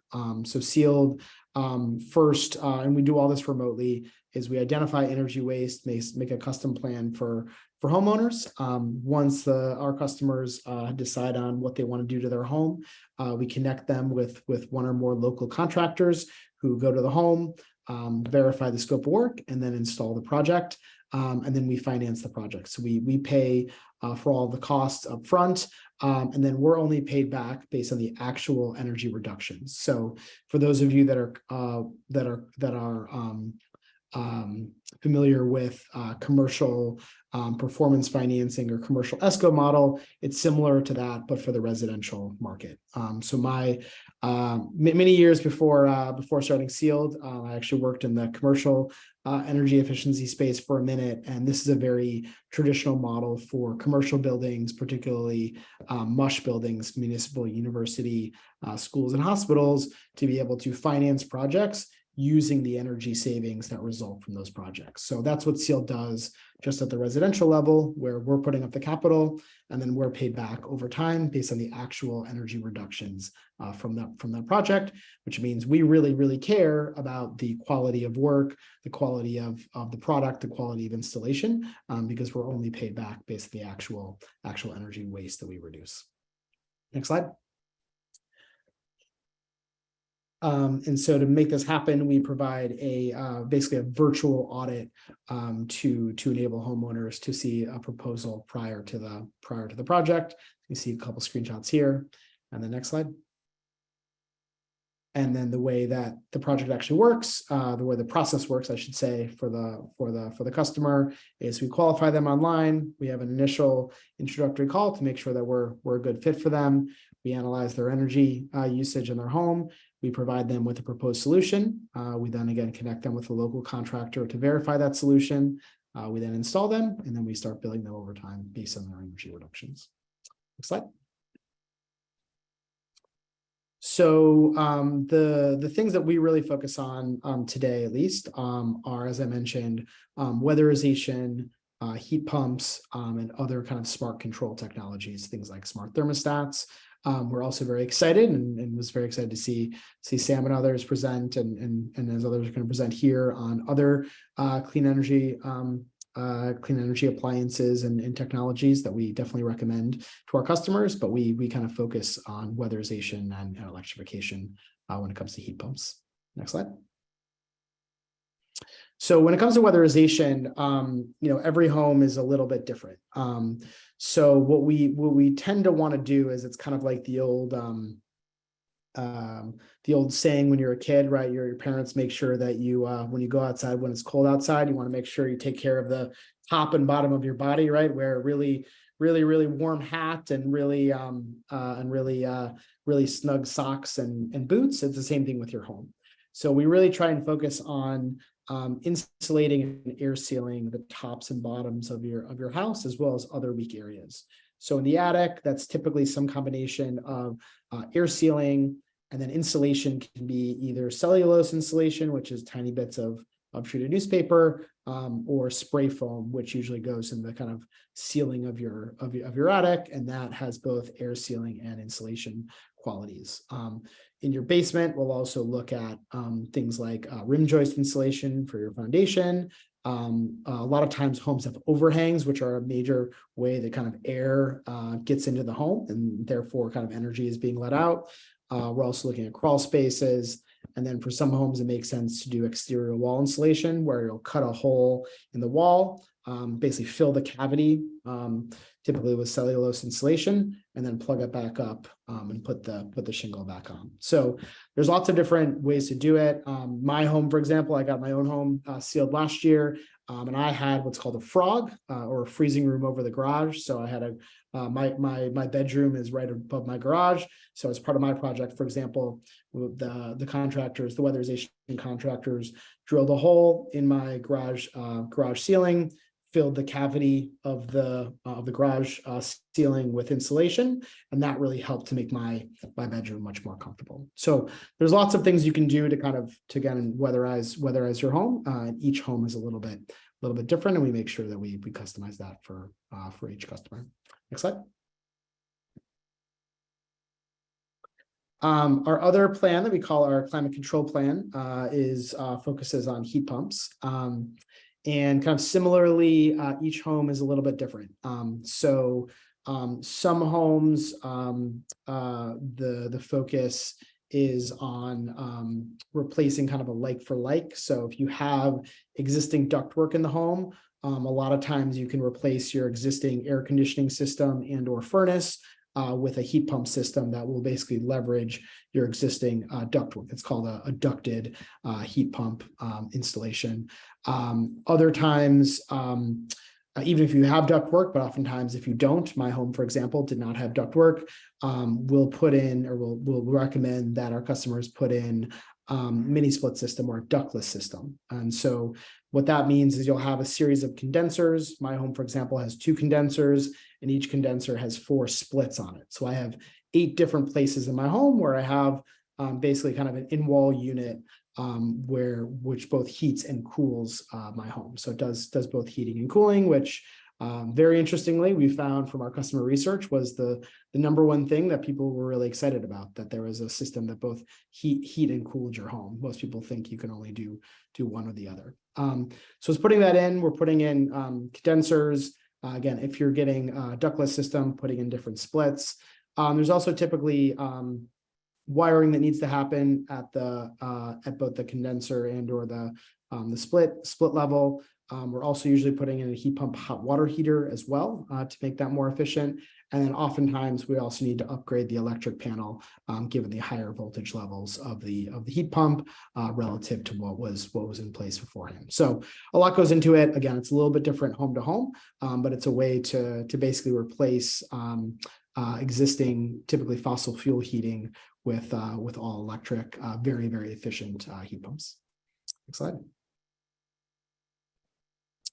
And so, at a high level, what we're trying to solve for, here at Sealed is to address kind of the elephant in the room always, which is upfront costs. Average price of these retrofits is certainly not cheap. The good news is most people want to do these kinds of projects if costs were not a factor, but of course, cost is a factor. Across the US, people budget less than $3,000 for all home improvements per year, much less things related to energy efficiency. And most people do not expect or do not want to pay with a kind of traditional unsecured loan. Next slide. So what we've found is by offering performance financing that really helps move the needle. So early on, we did a survey and we asked people, what percentage of projected savings from home efficiency improvements do you believe are real? Because it's kind of a weird thing, right? You're literally telling somebody that you're going to save money, but it's hard to actually feel that in your bones relative to other investments you might make. And so the truth is that most people discount that at about 25 cents on the dollar. And so by offering performance financing, we're able to essentially give the consumer what they want, which is a better, more comfortable home. And we're taking the piece that they don't value, which is how much energy is being saved, and kind of how much money they're not spending on their utility bills. And we've seen this both in our own internal data and practice, but also with partner surveys. National Grid, for example, a couple of years did a survey of their customers in downstate New York, and they basically asked them, who would adopt weatherization kind of without any sort of programs or incentives, and then by offering Sealed or a similar approach to Sealed performance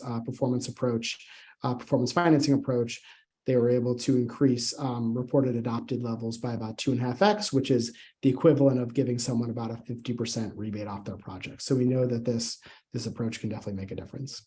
Last slide. Next slide. But I would say probably like a lot of the technologies and approaches that are being shared today, it's a new thing, and so we kind of make an analogy to electric vehicles, right, where people are kind of initially skeptical. You need to lay the foundation. You need to think differently about a lot of these technologies, about a lot of these approaches. You have to put them in the new infrastructure in many cases. But once you actually get to the promised land, the results are are far superior, right?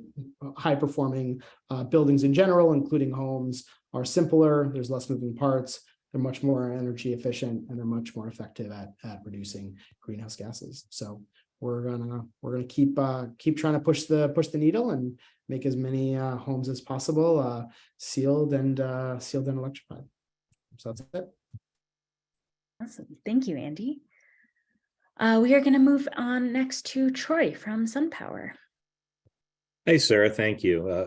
Good morning, everybody. Troy Bevilacqua from SunPower.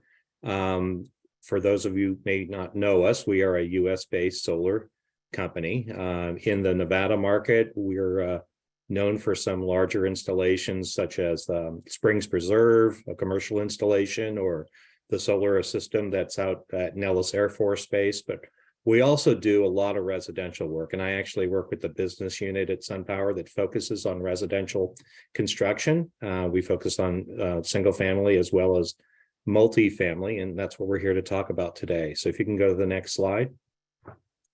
A little bit about myself. I have been in residential construction for 27 years now. Prior to joining SunPower, I worked for 12 years as home builders in operations, product development, and purchasing roles. I've been at SunPower since 2005, solely focused on new residential construction, and have worked in a number of states, including Arizona and Nevada and other parts of the Southwest. The two topics that I wanted to address today for this group was energy as a service and how we look at that, how the electrification of homes and family lifestyles. And I think the other participants would agree, the more integrated approach that electricity is having with families, as well as the design considerations that you want to understand as you have new projects coming your way and are trying to adopt these new best practices. Next slide.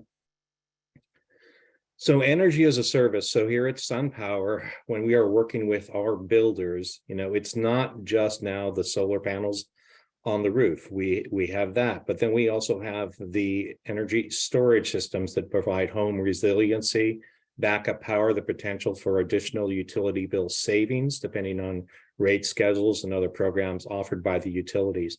And then we need a good, elegant way, simple way for that to integrate with the homeowners so they can see the usage of their power, the generation of their power, their benefits.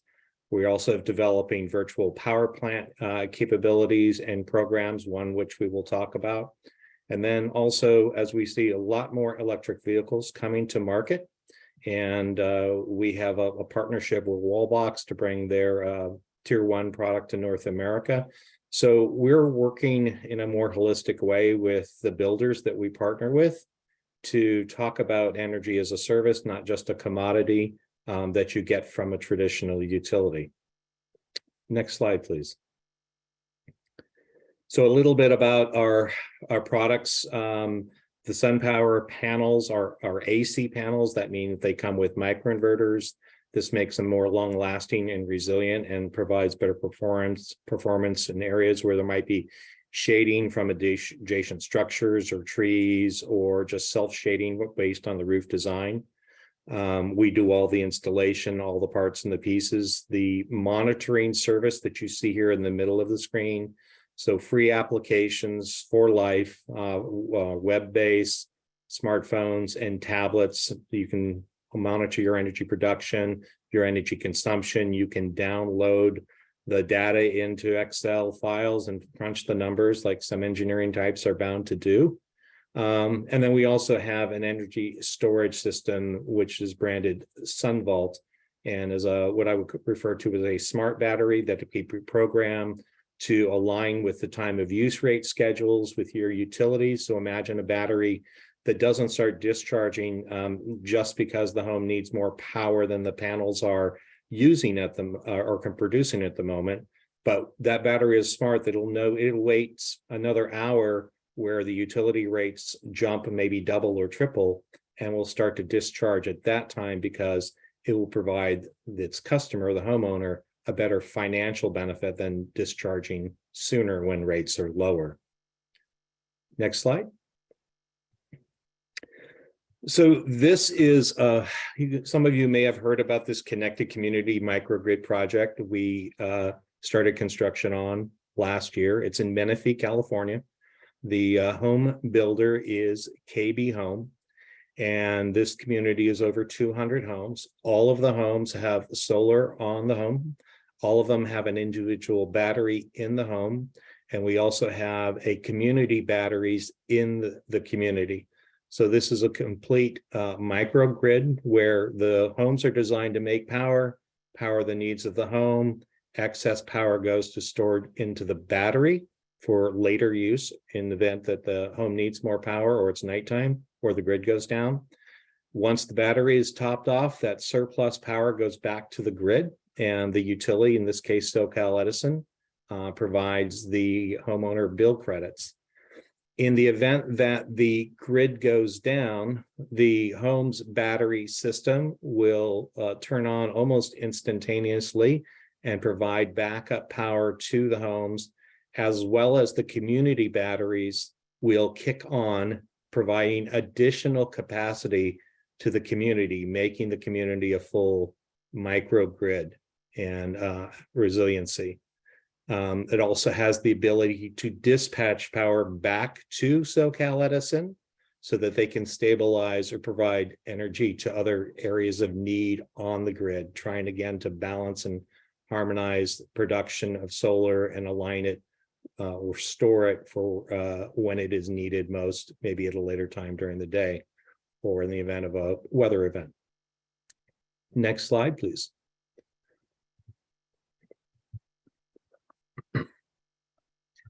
So this project is was a very long undertaking.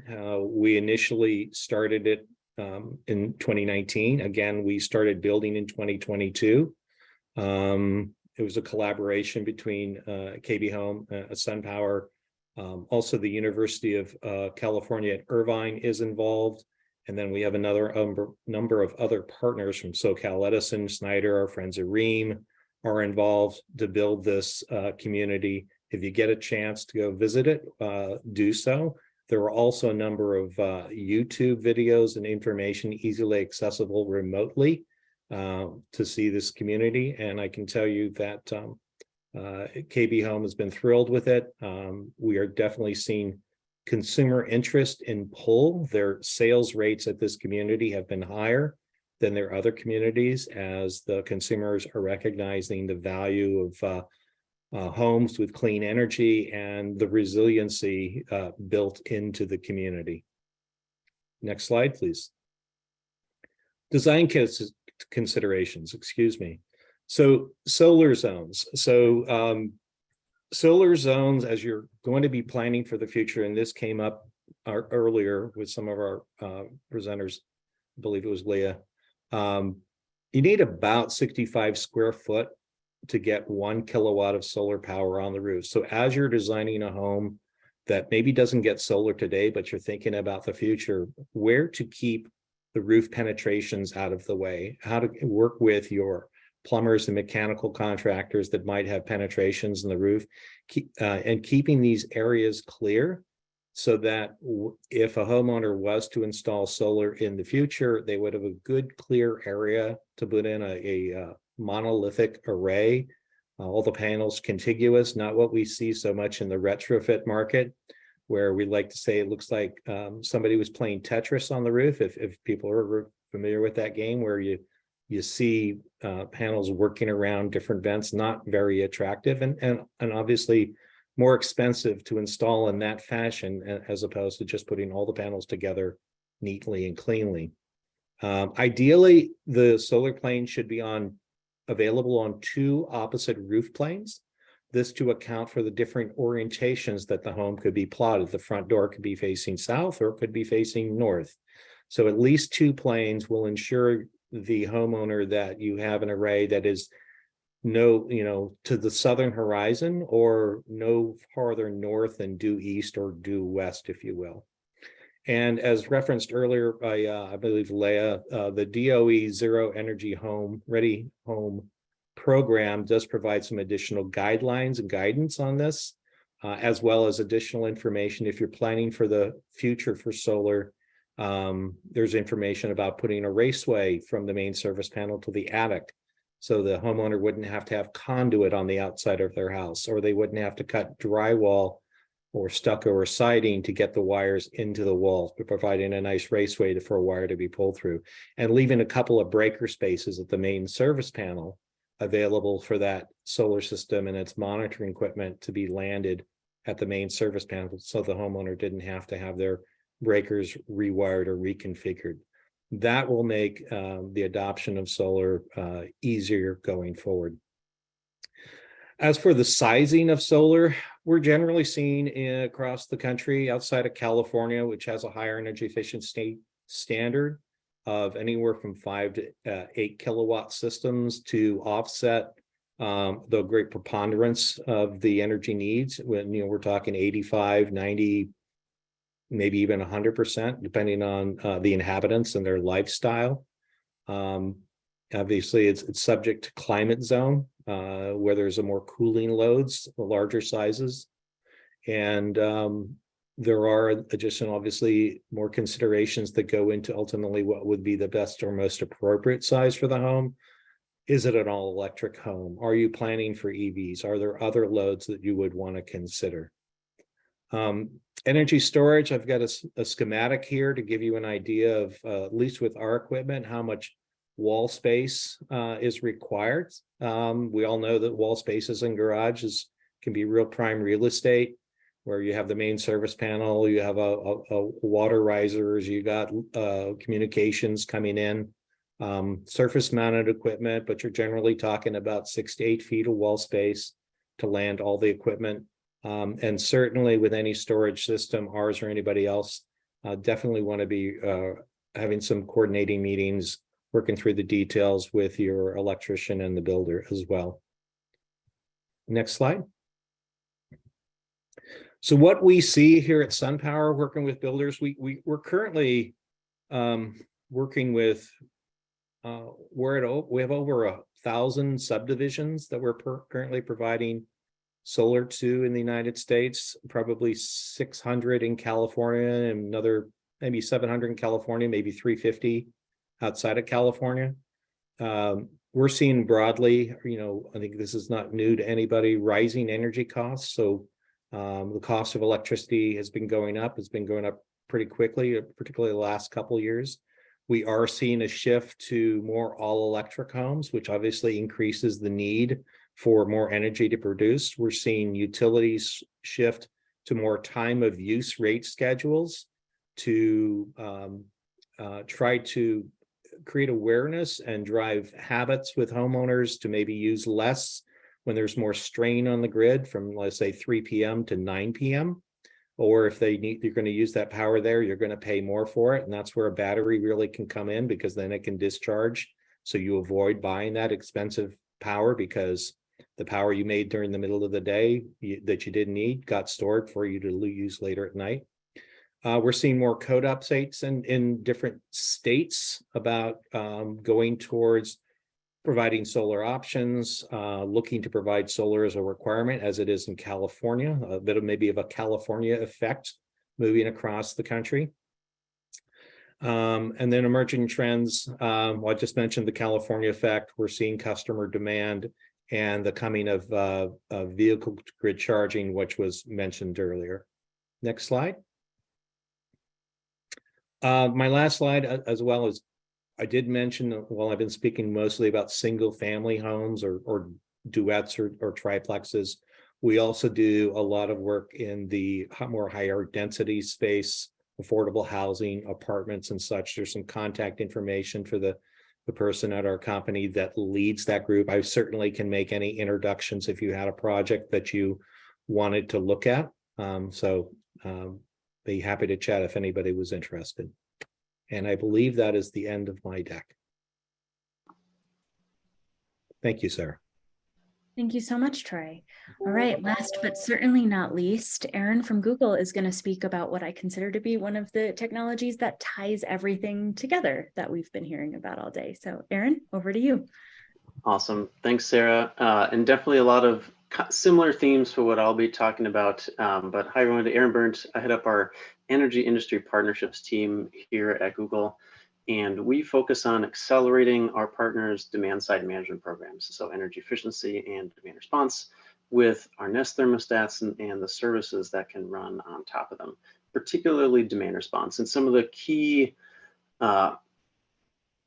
trends that we're seeing in the market, which I'll highlight here shortly, are just dramatically accelerating the interest in demand response from all of our utility partners. And when I started with the company back in almost 8 years ago, smart thermostat demand response was really in its infancy, and we were doing small scale pilots. Now it's at a much bigger scale. We have partners that are looking for really, really large programs, which is exciting to really help drive a lot of these trends forward. So next slide.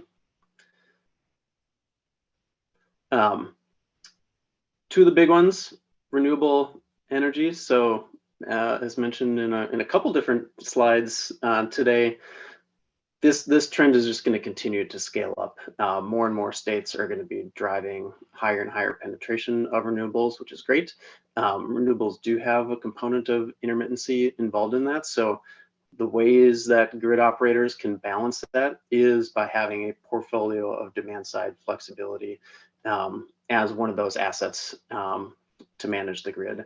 So that's a key conversation that we're having with partners.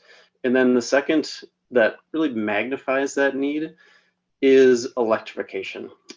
So with all the heat pumps, EVs, etc., going in the home, all that's great. Google is super supportive of those efforts in multiple different aspects of the company. It will have an impact on the grid. Some of the studies that I've seen is that over the coming years, it will really triple the capacity needs. One way to combat that is to have an aggressive demand side flexibility portfolio, which can reduce that capacity need by as much as a third, meaning we're not overbuilding the system to really be able to do all this great decarbonization work that we're all pushing for. And then the last is demand response can really be a crucial tool for managing the grid and the impacts of climate change. So even within the last couple of years, we've had several states reach out to us on how we can be helping with grid constraints during very hot summers, blackouts in California, Texas, and others, in terms of really what can we be doing to create a portfolio of grid assets to help prevent those going forward. Next slide.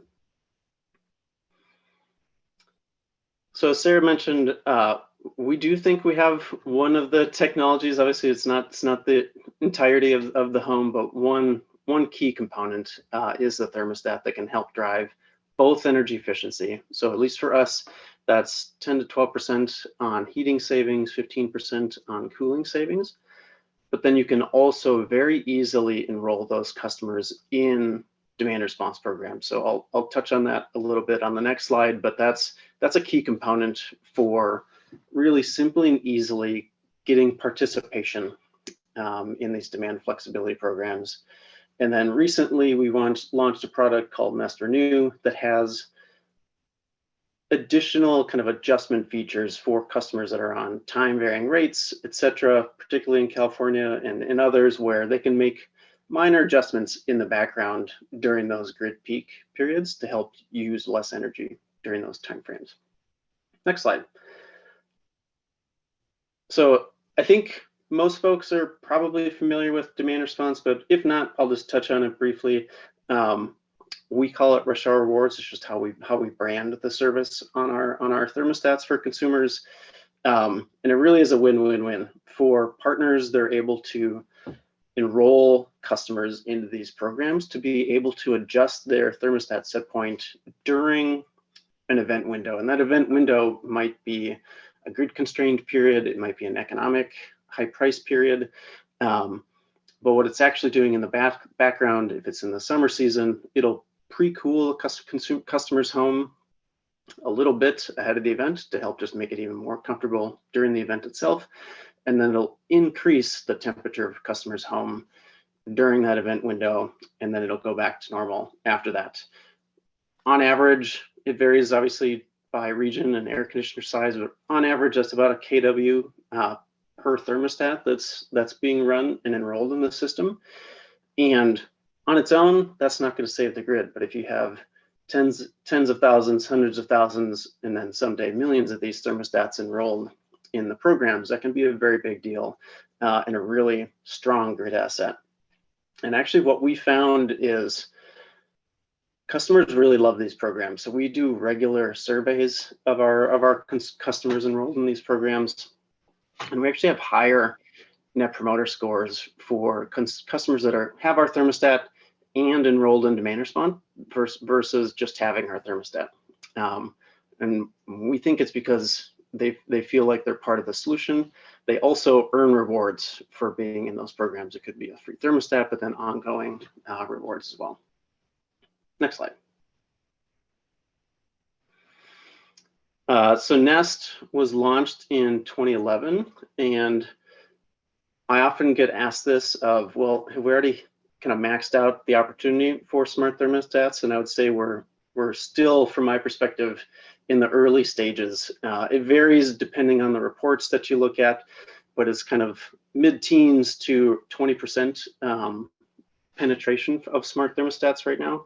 So there's still a ton of room to grow for adoption, both of the energy efficiency benefits, but then also particularly on the demand response side of things. Next slide. And then we actually completed a study at the tail end of last year where unfortunately we're not, as a full industry on smart thermostats, necessarily going in the right direction. There are more non-smart thermostats sold on an annual basis than smart thermostats, which is a challenge for the grid, and particularly renewable penetration and electrification. It should be a big red flag for the industry more broadly, because we need as many of these customers participating in these demand flexibility programs as we can.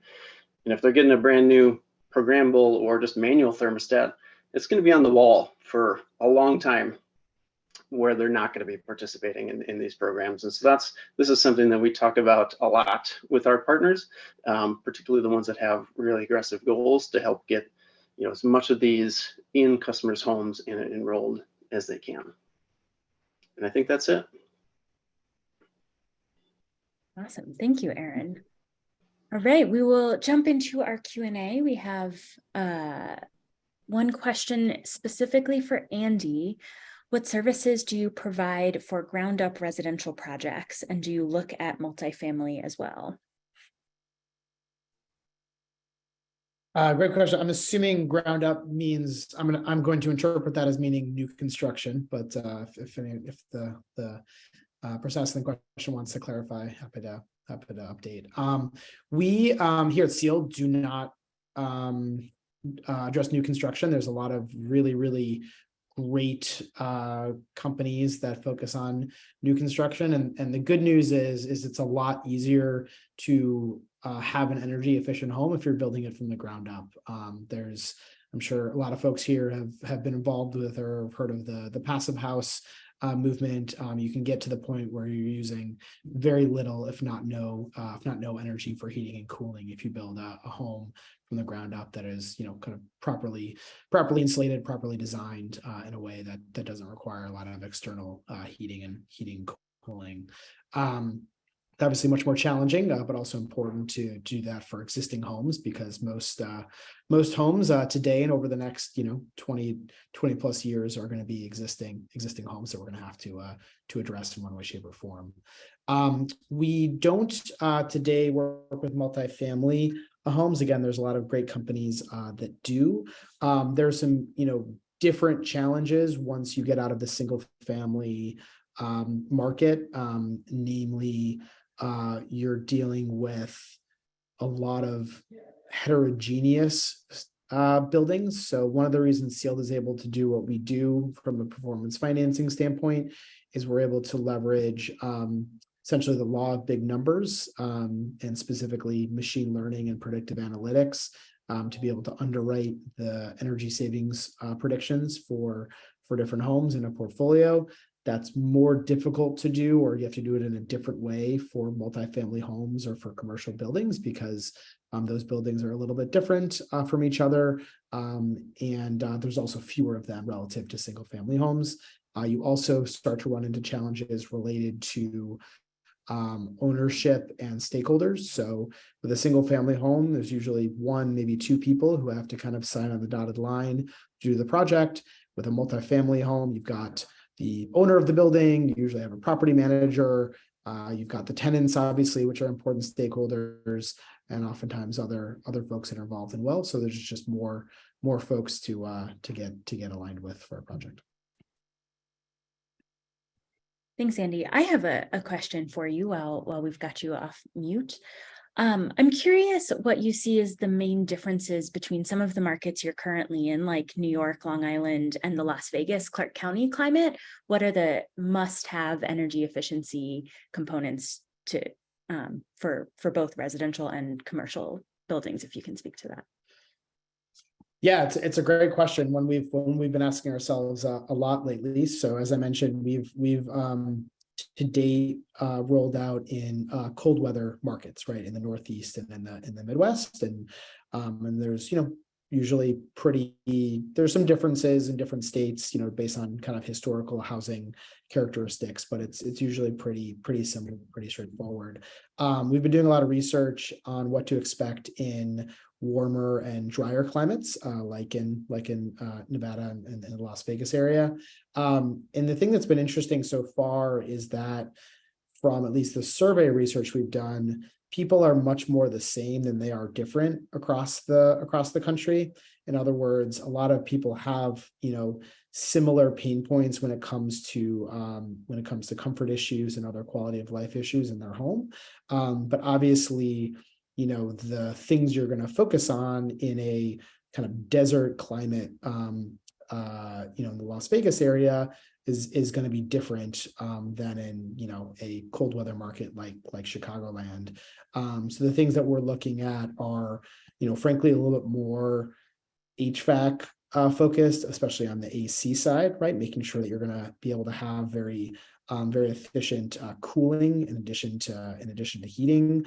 There also is generally a lot more electric heat, so you are still being more efficient with your heating, even though there's sometimes less of it. Although in a desert environment, you get both extremes oftentimes.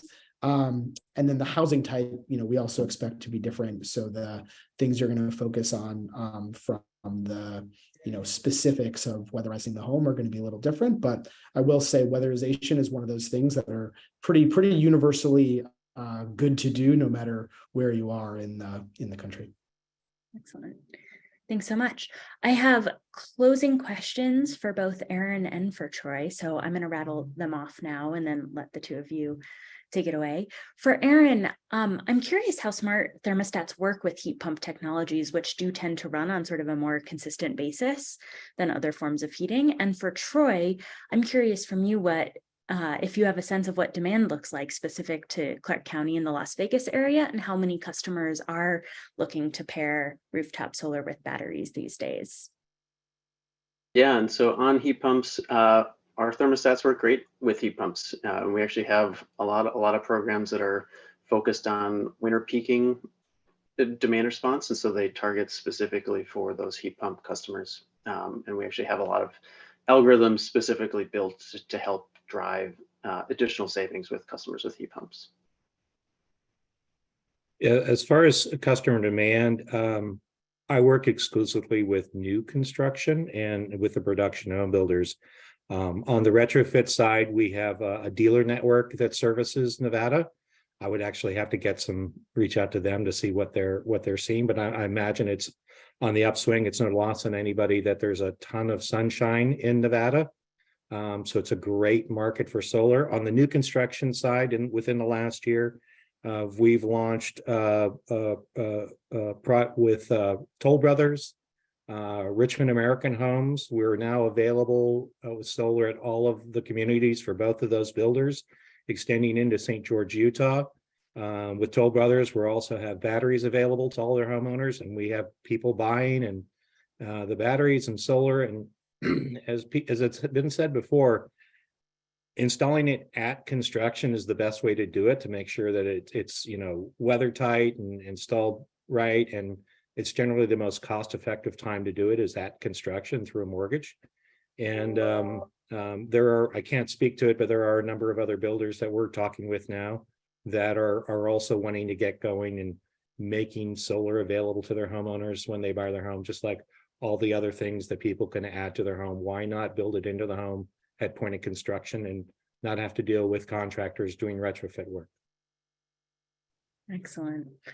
Well, thank you all very much. We are 1 minute past time today. So thank you to our audience for sticking with us. And thank you to all of our panelists. I found this incredibly informative and great survey of all the technologies. I think most of you had contact information on the slides, so folks can reach out if they are interested in connecting and learning more. Carlos and the AIA team, any closing thoughts or words?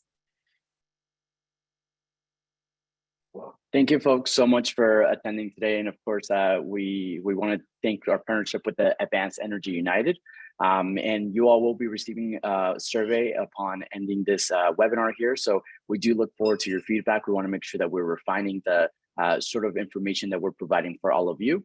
And of course, we're always available for questions. So thank you all for taking the time, and we look forward to seeing you all at our next event. Thanks, everyone.